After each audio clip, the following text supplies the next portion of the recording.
Ué, não olha não, cuidado! Não erra.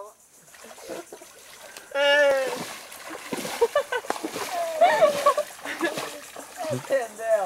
É dois, Márcio. Ali põe no balde primeiro. E nem antes Tá tira virado ele um mesmo. Martim pescador esse piá aí. Tá com a diarreia.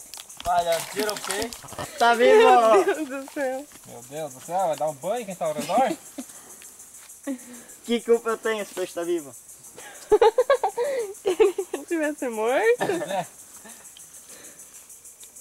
Aí, diga aí, Leandro, qual é que é a emoção de pegar dois peixes na tua vida? Muito grande. É emoção, né? Peixe. Pequeno. Cuida que ele vai morder. Leandro.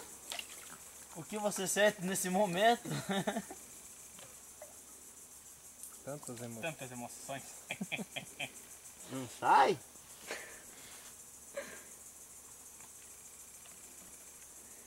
É uma cirurgia. E aí? Ui! Da minhoca. Essa aqui virou caquinha.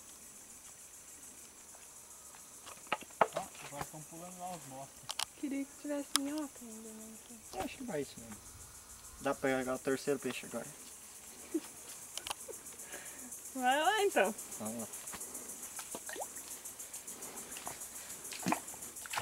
Nossa senhora.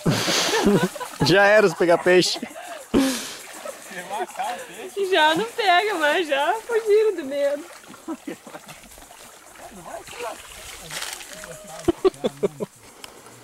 Estamos colocando a linha no anzol. Aí. Agora vai a minhoquinha. A minhoca desse tamanho aqui, pode pegar pela metade. Pegou, Ed. Aí cada um coloca da forma que acha melhor.